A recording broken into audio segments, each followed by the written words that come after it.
Hola, bienvenidos a esta nuestra materia Crecimiento Espiritual 4. A lo largo de esta materia vamos a estar viendo algo muy importante, de verdad, muy relevante, que se ha denominado, para efectos de comprensión, fusión eterna.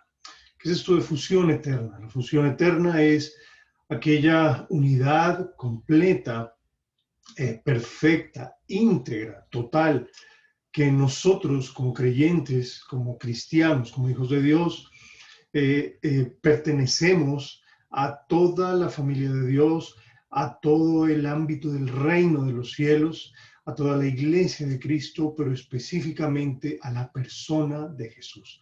Eso es lo que vamos a denominar como fusión eterna, es la completa identidad, la completa identificación de nosotros con nuestro Señor Jesucristo. Vamos a ver a lo largo de toda esta materia, vamos a ver puntos tan importantes como la salvación, la gracia, la justicia de Dios, la nueva creación, el templo de Dios, nuestra relación con el Israel terrenal y con el Israel espiritual, que nuestra herencia como hijos de Dios, nuestra participación en los sufrimientos de Cristo y nuestra consolación. Son temas realmente muy importantes y que vamos a estar estudiando a lo largo de toda esta materia. En esta primera clase vamos a mirar algo muy importante respecto a la vida, la gracia y la salvación que nosotros hemos tenido o hemos obtenido en Cristo Jesús, ¿sí?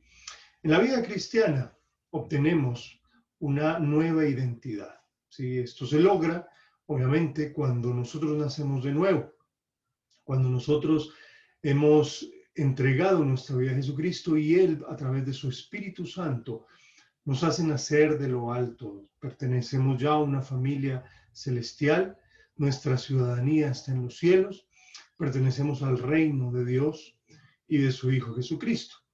Es un nuevo lugar de localización, es decir, tenemos otro hogar, tenemos otra familia, tenemos otro reino, una nueva residencia donde pues, nosotros estamos ya localizados, a pesar de que, como el Señor dijo, que nosotros no somos de este mundo, pero vivimos en él. A pesar de que vivamos en este mundo, nuestro nuevo hogar, nuestra nueva localización, nuestra nueva pertenencia está en los cielos, ¿sí? Y al ser de nosotros esa pertenencia y esa ciudadanía celestial, obviamente que estamos en Cristo. Ese es el punto básico. Estamos en Cristo. La base de nuestra nueva identidad es Jesucristo. De esa nueva identidad, pues surgen algunas manifestaciones, ¿sí? De esa nueva identidad. Podemos entonces hablar de que al tener y al estar en Cristo, surge una nueva identidad llamada un nuevo hombre. Nosotros habíamos estado muertos en delitos y pecados, teníamos una naturaleza pecaminosa, un viejo hombre, como lo llama la Biblia, pero ahora tenemos un nuevo hombre, ¿sí? Esa manifestación de la identidad de Cristo es que somos hechos nuevas criaturas. También tenemos una nueva familia. Esta es otra manifestación de la identidad en Cristo.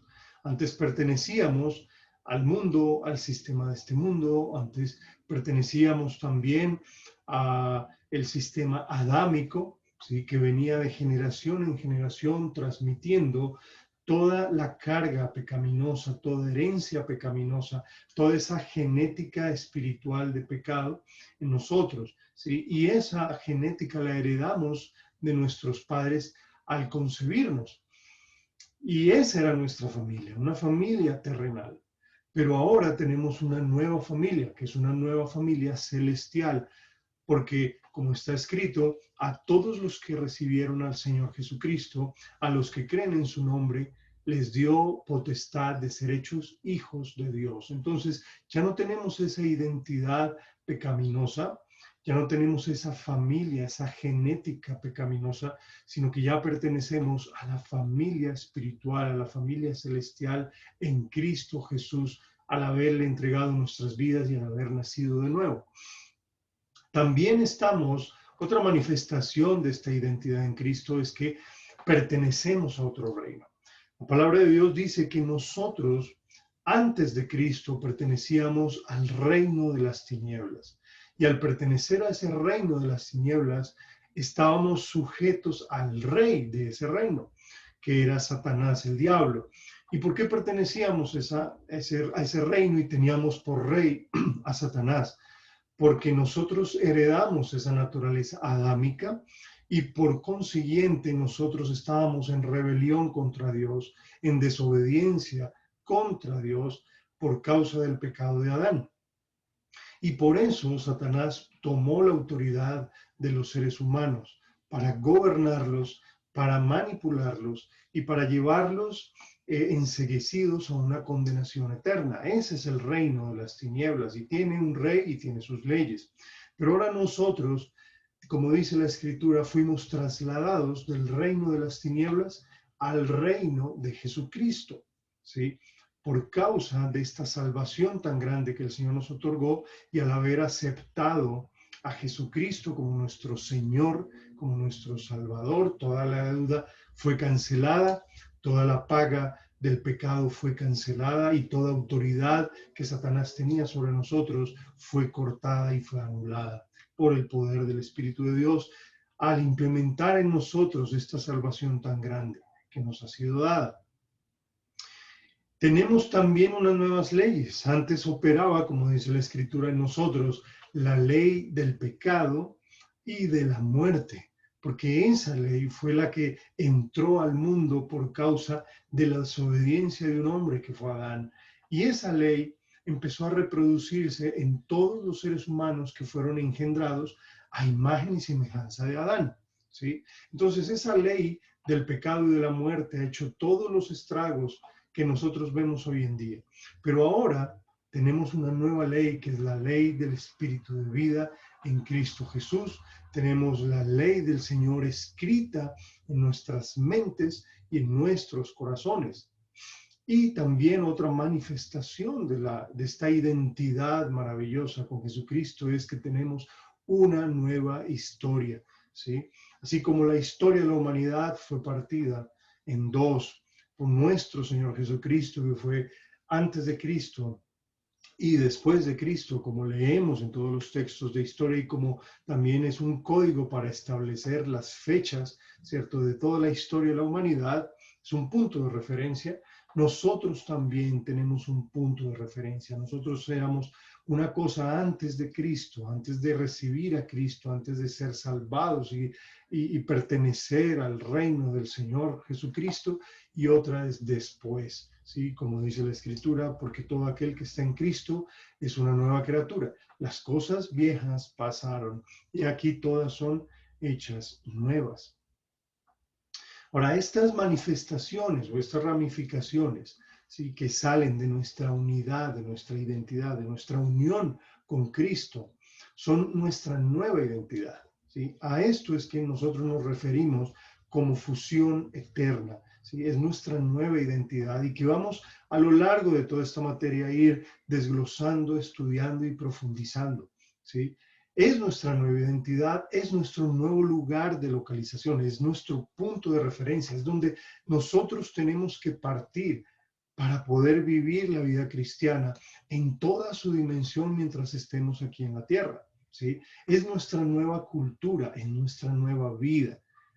Por tanto, pues hemos de tener muy claro esto, ¿cierto? Y identificarnos con cada uno de ellos. Tenemos que identificarnos como que somos un nuevo hombre, que tenemos una nueva familia, que pertenecemos a un nuevo reino, que tenemos unas nuevas leyes y una nueva historia, para que ya no andemos conforme a la carne, sino conforme al Espíritu, para que tengamos bien claro, bien revelado, que sin el Señor Jesucristo nada podemos hacer, pero que también Él ha provisto de todas estas bendiciones para que podamos vivir esta vida abundante que Él ha prometido en la Escritura. Todos los exponentes de esto, ¿cierto?, forman una unidad con Cristo. Todas estas ramificaciones, todas estas partes que vamos a estudiar forman una unidad con Cristo. Y aunque en este estudio nos vamos a detener en el nuevo hombre Y en esta fusión eterna de la cual hemos venido hablando, para eso vamos a hacer un recorrido de todas las epístolas del Nuevo Testamento. Ahora, ¿por qué razón vamos a centrarnos, ¿sí?, en las epístolas del Nuevo Testamento? Por una sencilla razón: en los evangelios, ¿sí?, Cristo estaba actuando por fuera de nosotros, ¿sí? Pero en las epístolas actúa ahora es desde adentro. Por eso el mismo Señor dice: les conviene que yo me vaya. Cuando estaba a punto de dejar la tierra, cuando estaba a punto también de padecer por causa de nuestros pecados, entrar en esa dimensión sobrenatural de su glorificación. Y le estaba hablando en esta última cena a sus discípulos. Les dijo: estas cosas les ha llenado el corazón de tristeza, pero si ustedes realmente supieran a dónde yo voy a ir, ustedes se alegrarían porque yo voy a ir al Padre, y les conviene que yo me vaya para que el Espíritu Santo, el Consolador, viniera a habitar en ustedes.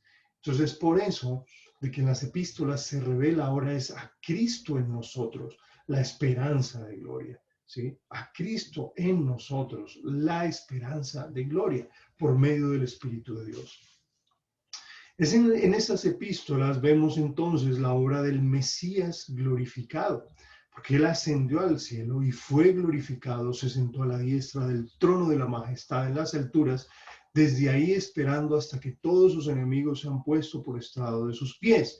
Y desde ahí reina, y desde ahí gobierna, y desde ahí Él es la cabeza de la iglesia.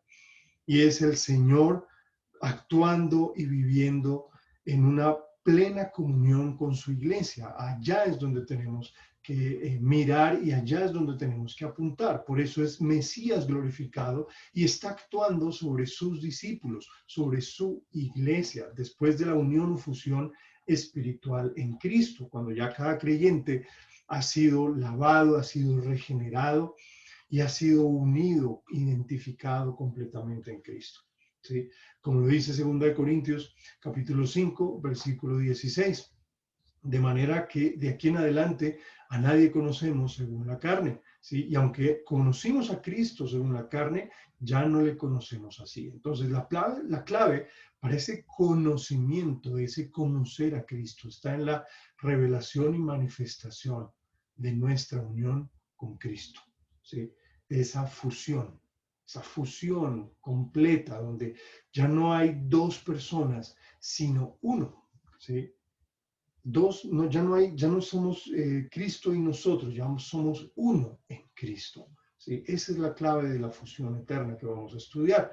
Por eso el Señor, cuando les estaba hablando acerca de la parábola de la vid y de los pámpanos, que Él era la vid verdadera y nosotros los pámpanos, Él dijo algo muy sencillo, pero que resume realmente todo esto de la fusión eterna. Separados de mí, nada podéis hacer. ¿Sí? Y lo mismo Pablo también lo resume en una palabra maravillosa que está en 1 Corintios capítulo 6, 17. Dice: pero el que se une al Señor, un espíritu es con él. ¿Sí? Ahí, en estos dos pasajes, se resumen prácticamente todo esto que vamos a estar estudiando, que estamos unidos en Cristo. Pablo también lo define en Gálatas, en 2:20, cuando dice: con Cristo estoy juntamente crucificado. Ya estamos unidos en Él, en su crucifixión. Y ya no vivo yo, sino que Cristo vive en mí. ¿Ya? Entonces, fíjate que no es decir, bueno, Cristo y yo, voy a tener a Cristo para que me ayude. No, somos uno en Cristo. ¿Sí? Estamos completamente unidos. Eso es lo que el Señor revela en la Escritura. Y ya no vivo yo, sino que Cristo vive en mí. Y lo que ahora vivo en la carne, lo vivo en la fe del Hijo de Dios, el cual me amó y se entregó a sí mismo por mí. ¿Sí? El tema entonces que vamos a empezar a estudiar tiene su base fundamental en un recorrido entonces por las epístolas del Nuevo Testamento. Vamos a traer varias citas para poder tener un contexto general y empezar a profundizar en cada una de ellas.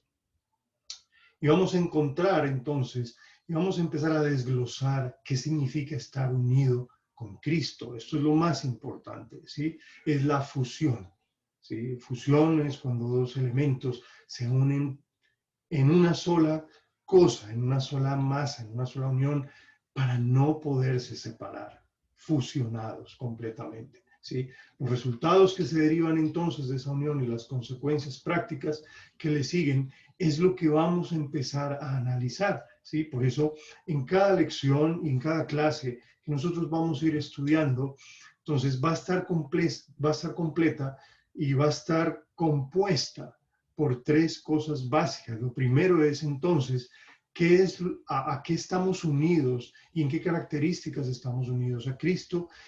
En lo segundo es el resultado de esa unión, cuál es el resultado práctico en nosotros y las consecuencias de esa unión. Entonces, teniendo en cuenta estas tres cosas, vamos entonces a empezar a estudiar estos primeros puntos. Como primera medida, y como primer punto de partida, vamos a empezar a estudiar lo que es la vida, la gracia y la salvación que nosotros tenemos en Cristo Jesús, ¿sí? Y que hemos recibido de Él, porque nosotros no lo ganamos, no lo fabricamos, no lo hicimos, simplemente todo nos fue dado por la gracia de nuestro Señor Jesucristo. Entonces, como primer punto, vamos a empezar a estudiar lo que es la vida, la gracia y la salvación en Cristo, ¿sí? Como veníamos diciendo entonces, la fusión entre Cristo y el creyente, ¿sí? Esa unidad completa, inseparable, ¿sí? Que ya no se puede separar, es la base fundamental sobre la que se apoya el nuevo hombre, ¿sí? Este nuevo hombre que el Señor creó conforme a su imagen y semejanza y que se nos ha sido dado como identidad, ¿sí? Es la base del nuevo hombre, es la base del nuevo nacimiento, ¿sí? La vida espiritual que Dios nos ha dado. Esa fusión, como hablábamos, tiene su punto más fuerte en la expresión que el apóstol Pablo le habló a los corintios, cuando él les decía que unirse en fornicación con una ramera, ¿cierto? Era desmembrar el cuerpo de Cristo y unirlo a una ramera, ¿sí? Pero entonces luego él dice, no vamos a tomar el cuerpo de Cristo para unirlos, ¿cierto? Hablando obviamente del pecado sexual, era el contexto que él se estaba refiriendo en 1 Corintios capítulo 6, pero luego da una declaración tremenda y dice, pero el que se une al Señor, un espíritu es con él, ¿sí? Cuando el Señor Dios toma el hombre y toma la mujer en el huerto del Edén y crea y diseña el matrimonio, él da esa siguiente declaración: por tanto, dejará el hombre a su padre y a su madre y se unirá a su mujer y los dos serán una sola carne, ¿sí? Esa fue la expresión de Adán al ver a Eva, y ahí el Señor establece el matrimonio, que dice: un hombre y una mujer se unirán en matrimonio y serán una sola carne, inseparables, ¿cierto? Hablando en cuerpo. Pero aquí estamos hablando en espíritu. Es la misma imagen que el Señor había dado allá en el huerto del Edén, pero refiriéndose en una figura, ¿cierto?, a el plan que Dios tenía para con el hombre, era unirse Él con nosotros en una sola identidad, en un solo espíritu. Y esto es algo que a veces no entendemos, supera a veces nuestro entendimiento, ¿sí? De que el Dios Todopoderoso, el Creador de cielos y tierra, quiera unirse completamente con nosotros, sus criaturas, ¿sí? Por eso lo dice ya en 1 Corintios 6:17, el que se une al Señor llega a ser un espíritu con Él. Y de esta unión, entonces, empiezan a derivarse toda esta parte de la identidad que nosotros tenemos en Cristo Jesús, ¿sí? Como primera medida, entonces, tenemos que esta unión, ¿sí?, forma en nosotros una identidad total con la obra de salvación en Cristo, ¿sí? Y entonces esto lo encontramos en Romanos capítulo 6 y vamos a ir mirando algunos versículos para poder entender estas definiciones de la unión con Cristo en toda la obra de salvación que Él hizo. Por ejemplo, como primera medida tenemos que estamos unidos con Jesús en su crucifixión. ¿Sí? Romanos capítulo 6, el versículo 6 dice, sabiendo que nuestro viejo hombre fue crucificado juntamente con él, para que el cuerpo del pecado sea destruido a fin de que ya no sirvamos más al pecado. ¿Mm? Ahora, ¿qué es esto? ¿Cierto? El viejo hombre, como dice Romanos capítulo 6, 6, ese viejo hombre que fue crucificado con Cristo, lo que se refiere es a la antigua o a la vieja identidad del creyente, la vieja naturaleza, es el viejo hombre. La palabra viejo, la palabra griega para viejo, no se refiere a edad avanzada, ¿sí? A canas, a un hombre anciano, sino a lo desgastado y a lo inservible. Eso es lo que se refiere a esa palabra griega, su significado etimológico en griego, para viejo, ¿sí? Entonces, nuestro viejo hombre murió con Cristo. Y la vida que disfrutamos ahora es una vida dada por Dios, que es la vida de Cristo mismo. Él nos otorgó esa vida, la misma vida de Jesús. ¿Sí? Hemos sido entonces removidos, sacados, ¿cierto?, de la presencia y el control del viejo hombre, es decir, de la vieja naturaleza que no era regenerada, que está totalmente viciada conforme a los deseos engañosos, a las pasiones. Es lo que heredamos de Adán. ¿Sí? Entonces hemos sido removidos de la presencia y del control del viejo hombre, de tal modo que ahora no tenemos por qué seguir, ¿cierto?, todos esos recuerdos, todos los hábitos pecaminosos, ¿sí? Ya no tenemos que estar bajo la influencia maligna de ese viejo hombre, porque fue crucificado. Y al ser crucificado, quiere decir que fue muerto. Fue ahí acabado, ¿sí? Fue juzgado. Entonces, por la fe en Cristo Jesús, obtenemos esa total identidad en Jesús, en su crucifixión. Todo ese viejo hombre, esa naturaleza pecaminosa que heredamos de Adán, fue clavada en el madero con Cristo. ¿Sí? Esa es nuestra primera identificación con Él. Y luego dice, ¿para qué? Para que el cuerpo del pecado sea destruido. ¿Sí? Entonces, en esencia, el cuerpo del pecado es como un sinónimo del viejo hombre. ¿Sí? Entonces, lo que Pablo emplea aquí, estos términos de cuerpo y carne, es para referirse a propensiones pecaminosas, ¿sí? A esa tendencia nuestra a pecar todo el tiempo, que están obviamente entrelazadas con debilidades, placeres, deleites físicos, etcétera, etcétera, todo lo que se llaman las obras de la carne, ¿sí? Ahora, aunque el viejo hombre está muerto, el pecado mantiene siempre un pie ahí, porque tenemos un cuerpo de carne, ¿cierto? Temporal. Aunque ya fue crucificado, aunque fue destruido, el pecado todavía tiene un pie ahí. ¿Por qué razón? Porque tenemos un cuerpo de carne, ¿sí? Es algo temporal, es nuestra condición humana no redimida que se caracteriza por sus deseos corruptos. Ahora, nosotros como creyentes, no es que tengamos dos naturalezas que compitan, ¿cierto?, entre sí, o sea, la vieja y la nueva, porque acuérdate que la vieja fue ya acabada y fue destruida en la cruz. El hecho es que la naturaleza nueva sigue encarcelada, dominada por la carne no redimida, por este cuerpo todavía en el que vivimos, ¿sí?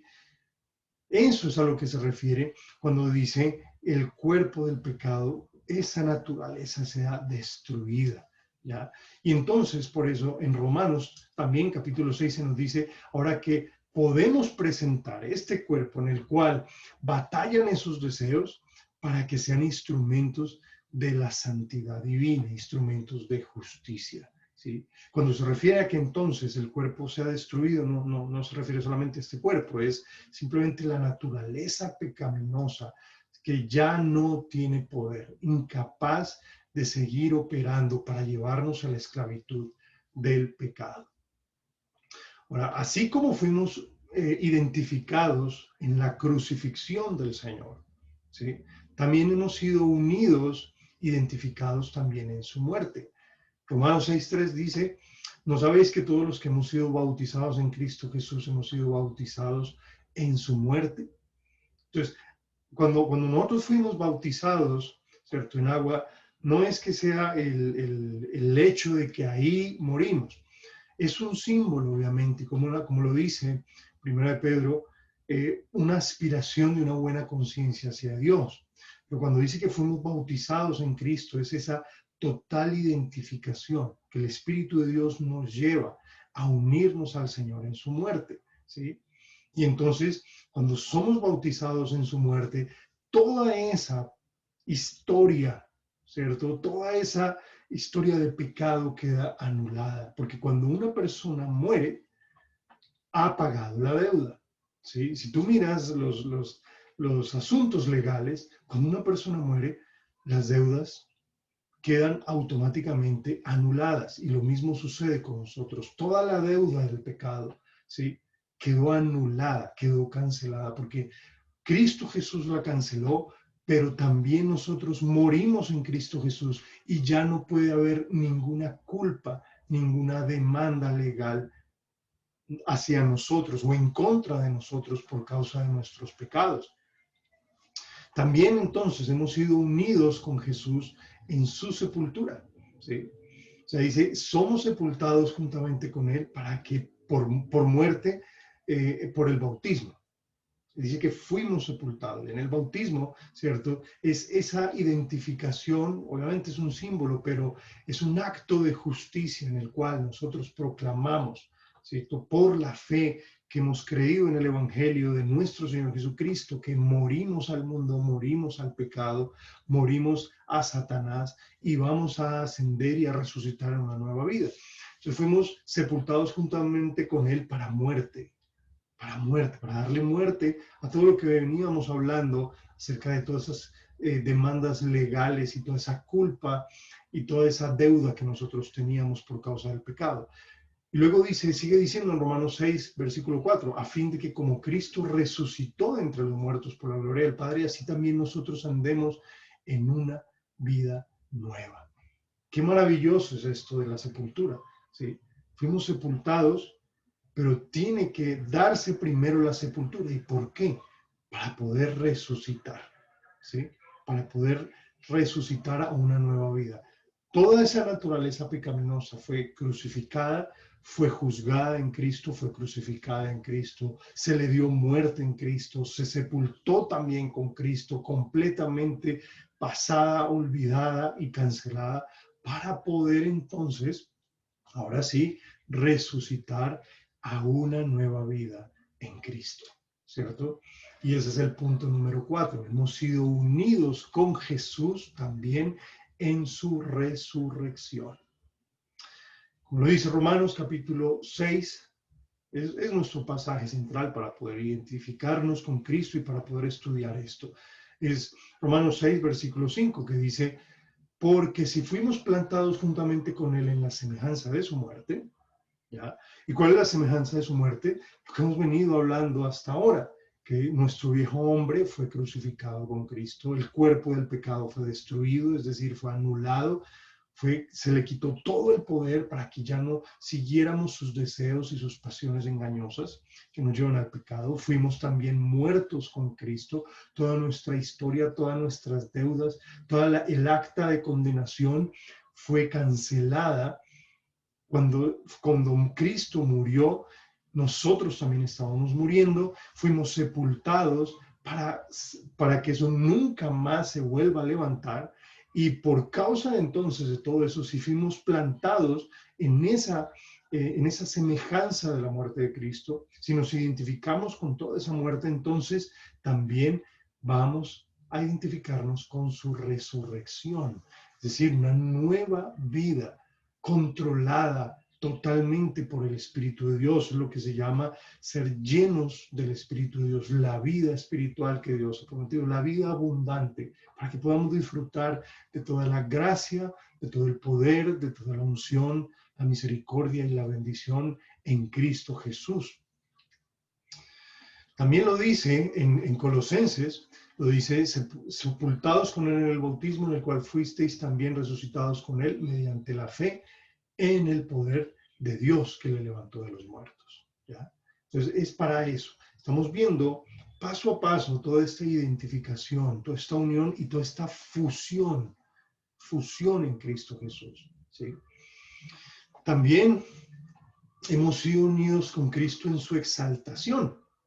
Y esto es maravilloso. Mira lo que dice, por ejemplo, en Efesios capítulo 2, versículo 6. Dice, juntamente con Él nos resucitó, fue el punto que ya vimos, y también nos hizo sentar en los lugares celestiales con Cristo Jesús, ¿cierto? Entonces, esa exaltación también nos ha sido dada. Esos lugares celestiales donde Cristo reina y donde Satanás en este momento tiene su centro de operaciones, ¿sí? Que obviamente va a ser sacado de allí. El sentarnos en los lugares celestiales es una posición de autoridad sobre el reino de las tinieblas.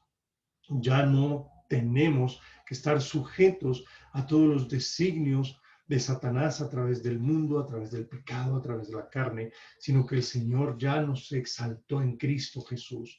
Y desde allí, desde esa posición, nos ha dado autoridad como hijos de Dios para poder vencer las tinieblas, para poder vencer el pecado y para poder ser luz en medio de las tinieblas mientras estemos en este mundo. Esa unidad con Cristo tiene unos resultados asombrosos en nuestras vidas presentes, pero también futuras, ¿sí? Por eso la clase se llama fusión eterna. O sea, no solamente es para disfrutarla acá, eso es por toda la eternidad. Entonces vamos a mirar cuáles son los resultados de esa unión, cuáles son los resultados de esa fusión con Cristo en su vida y en la gracia y la salvación que nos han sido dadas y esa identificación con la muerte y resurrección del Señor, ¿sí? Como veíamos, en primera medida, el cuerpo de pecado ha sido entonces reducido a la impotencia. ¿Sí? Lo veíamos en Romanos 6:6, donde dice que nuestro viejo hombre fue crucificado juntamente con él para que el cuerpo del pecado sea destruido. ¿Sí? Pero lo tremendo de esto es que al ser destruido el cuerpo del pecado, no puede ejercer ya control sobre nosotros. Y es algo que tenemos que tener muy claro, ¿sí? No es cuestión de decir, no, el pecado es más fuerte que yo, ¿cierto? Y que sea una excusa para seguir pecando, como el apóstol Pablo lo dijo. Entonces, pecaremos entonces para que siga abundando la gracia en ninguna manera, ¿sí? En ninguna manera, porque ya fuimos identificados con Cristo completamente. Y esa naturaleza pecaminosa que todos tenemos, esa naturaleza que nos llevaba a la esclavitud y a la impiedad, ha sido reducida. Ya no opera, no tiene por qué seguir operando en nosotros, ¿sí? Por eso, en el Evangelio de Dios, la justicia se revela de fe a fe, como lo dice Romanos capítulo 1, ¿sí? Es por fe y para fe. Todo el Evangelio es por la fe. Y cuando aceptamos y caminamos con Cristo en esto, vamos a empezar a descubrir todo esto maravilloso. Ya podemos reprender las obras de las tinieblas, podemos reprender aún toda esa obra pecaminosa y esa autoridad que el pecado tenía con nosotros, por medio de la gracia de nuestro Señor Jesucristo y esa identificación que tenemos con Él. ¿Sí? Acuérdate que separados de Cristo, nada, absolutamente nada podemos hacer. Es una unión vital y que tenemos que conservar y seguir todos los días hasta que el Señor nos llame a su presencia. Ya no, entonces, no somos esclavos del pecado. ¿Sí? Ya no hay ese poder y ese dominio absoluto, ¿sí? Porque hemos muerto al pecado. Y el Señor nos ha dado poder para vencer el pecado por medio de nuestro Señor Jesucristo, ¿sí? También lo dice Romanos 6:11, como lo dice, así también vosotros considerados muertos al pecado. Nos exhorta y dice, ustedes considérese muerto cuando venga la tentación, cuando venga toda la prueba, cuando se presente delante de usted esto con un poder tal vez engañoso y algo muy fuerte que lo trae usted, acuérdese que usted ya está muerto al pecado y que dentro de usted hay una nueva naturaleza mucho más poderosa para renunciar a la impiedad y a los deseos engañosos, ¿sí? Como segunda consecuencia o resultado de esa unión es que hemos recibido entonces la vida de Dios, esa vida espiritual que Dios nos otorgó en Cristo Jesús. Y esto está perfectamente definido en la epístola a los Efesios, en el capítulo 2, donde dice que nosotros éramos rebeldes, estábamos muertos en delitos y pecados, en los cuales nosotros anduvíamos en otro tiempo, siguiendo la corriente de este mundo conforme al príncipe de la potestad del aire. Esa era nuestra antigua vida, ¿cierto? Era una vida controlada por Satanás, ¿sí? Y que el espíritu de la potestad del aire, obviamente que Satanás, es el espíritu que opera en los hijos de desobediencia, en los incrédulos, en aquellos que no le han entregado su vida a Cristo y que no tienen la vida de Dios, ¿sí? Y que nosotros, como dice Efesios 2, del 1 al 5, nosotros también vivíamos en otro tiempo, en los deseos de nuestra carne, fíjate. Lo mismo que decía Romanos capítulo 6, esos deseos, ese cuerpo de pecado, ¿cierto? Nosotros andábamos también en los deseos de nuestra carne, haciendo la voluntad de la carne y la voluntad de nuestros pensamientos, y la ira de Dios estaba sobre nosotros. Cuando declara que nosotros éramos hijos de ira. Lo mismo que los demás. O sea, no había diferencia.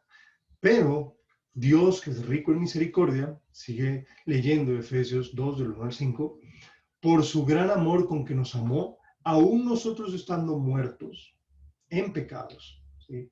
O sea, cuando se refiere a muertos, es esa muerte espiritual, es esa separación entre Dios y nosotros, ¿sí? Como resultado del pecado de Adán. Aún estando muertos en pecados, nos dio vida juntamente con Cristo. Por gracia sois salvos. Entonces, fíjate lo maravilloso. Estábamos muertos. Nosotros no teníamos ningún chance de poder acercarnos a Dios. Simplemente fue la gracia de Dios que se manifestó a nosotros y nos dio la fe para arrepentimiento, para poder aceptar la obra de salvación en Cristo Jesús, ¿sí? Entonces, esa vida que Dios nos dio fue el resultado simplemente de la gracia inmerecida hacia nosotros. No trabajamos por ella, ¿sí? Y nos dio esa vida espiritual. Como dice también 1 Juan 5, del 11 al 12, dice, el testimonio es este, que Dios nos ha dado vida eterna y esa vida está en su Hijo. El que tiene al Hijo, tiene la vida. El que no tiene al Hijo, no tiene la vida. El que no tiene al Hijo de Dios, no tiene la vida, ¿ya? Entonces, otro de los resultados es que tenemos la vida de Dios, esa vida espiritual.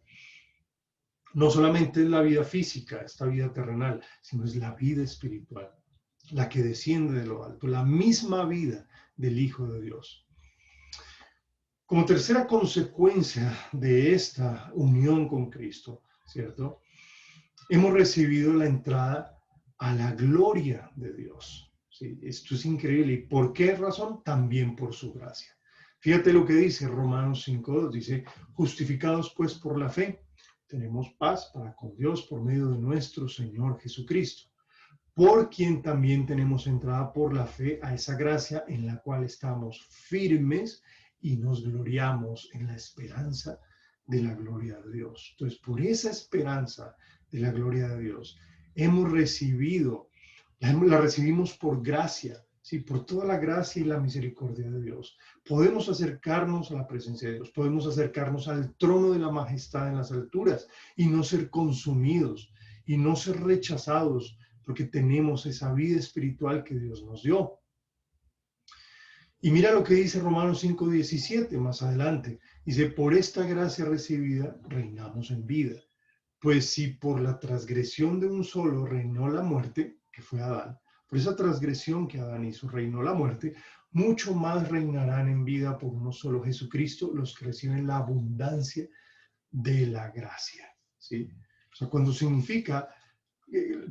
está declarando allí que reinaremos en vida, hay que entender primero de que la transgresión trajo la muerte a todo el género humano desde Adán. Por esa transgresión de haber desobedecido al Señor, de comer del árbol, de la ciencia del bien y del mal, toda la muerte inundó todo el género humano desde ahí en adelante. Todos los descendientes de Adán, el cual son todos los hombres, ¿sí? Se propagó la muerte. Pero ahora, por causa de la obediencia de un hombre, ¿cuál hombre? Jesucristo, el Hijo de Dios. Ahora toda la justicia empezó a propagarse a todos aquellos que lo aceptan como Señor y Salvador. ¿Sí? Toda la justicia, ¿sí? Y por eso dice, en vida nosotros reinaremos. Es la vida espiritual, ¿sí? Que ya fuimos desarraigados de esa muerte y condenación eterna y que en vida podemos disfrutar de esa hora de la justicia y la santidad de Dios en Cristo Jesús. Como cuarta medida de las consecuencias de esta unión con Cristo, dice que hemos sido llamados también para el Señor por su gracia. ¿Sí? El llamamiento a ser siervos de Cristo, a ser hijos de Dios, también lo recibimos por gracia. ¿Sí? Fíjate lo que dice Gálatas 1:6. Dice, estoy maravillado de que tan pronto se haya alejado del que os llamó por la gracia de Cristo. ¿Sí? Nos llamó a ser sus hijos, nos llamó a esta salvación tan grande, a ser sus siervos, ¿sí? A pertenecer a Cristo. Ese llamado por gracia, esa gracia es mucho más fuerte que el pecado. Y gracias sean dadas al Señor, que nos hizo partícipes de la historia más hermosa de todo el universo, la historia de la salvación. ¿Sí? Si estamos en Cristo es solo por la pura gracia y misericordia del Señor. ¿Sí? Y esa gracia es mucho más fuerte que el pecado que reinaba en nosotros por causa de la desobediencia de Adán. Mucho más fuerte. Fíjate lo que dice Romanos 5:20. Dice, pero la ley se introdujo para que el pecado abundara. ¿Sí? Mas cuando el pecado abundó, sobreabundó la gracia. ¿Sí? El plan de Dios era poner a todos sujetos al pecado por causa de la ley. Cuando el Señor introduce la ley, ¿sí? La idea era sujetar a todos bajo pecado. Ninguno podía justificarse. Ese era el propósito de la ley.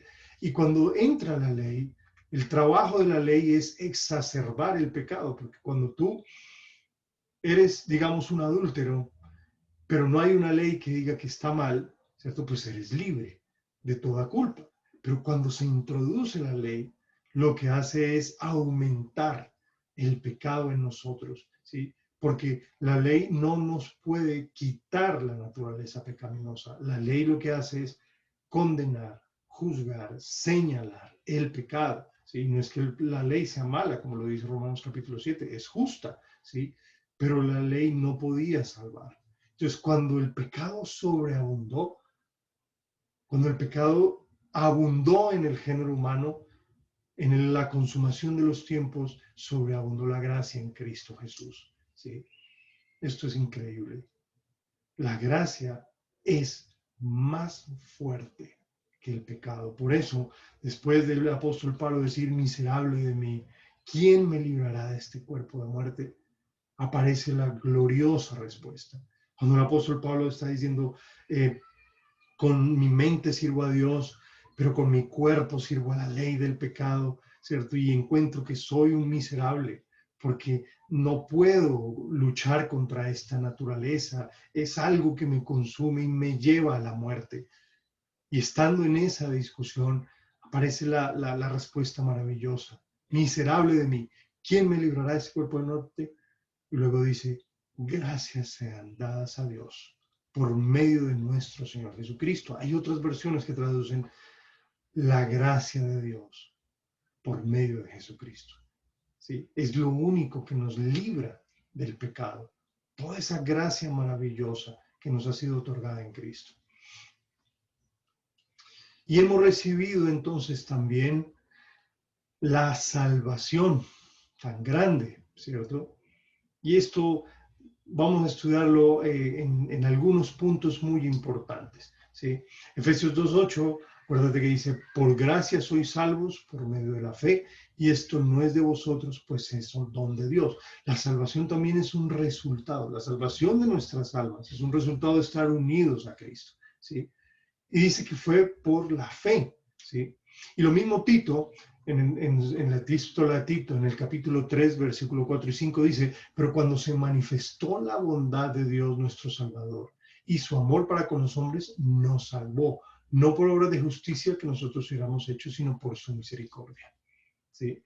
Entonces, vemos aquí en estas dos escrituras de que recibimos la salvación por su gracia, ¿cierto? Y esta salvación abarca todas las áreas de nuestra vida, abarca nuestro espíritu, nuestra alma, nuestro cuerpo, abarca todo lo que el pecado y la ley del pecado nos había arrebatado y nos había separado de Dios. Es una salvación muy grande, como lo dice Hebreos 2:3, que dice, ¿cómo escaparemos nosotros si descuidamos una salvación tan grande? ¿Sí? Entonces, fíjate que Hebreos 3 describe la salvación como algo muy, muy, muy grande, ¿ya? Y luego también en el mismo Hebreos 7:25 dice que Cristo puede salvar perpetuamente a los que por Él se acercan a Dios. No es algo sencillo, no es simplemente hacer una oración de fe, abarca muchas cosas. La oración de fe es el inicio para la entrada a esta gran salvación que el Señor nos ha entregado en Cristo Jesús. Para empezar a estudiar esta parte de la salvación y todo lo que incluye la fusión en Cristo Jesús respecto a la salvación, vamos a empezar a estudiarlo y a profundizarlo en el próximo video. No te lo pierdas, espero que en este tiempo y este video haya sido de gran bendición y vamos a continuar en la segunda parte de esta clase de gracia, vida y salvación. Que Dios te bendiga rica y abundantemente.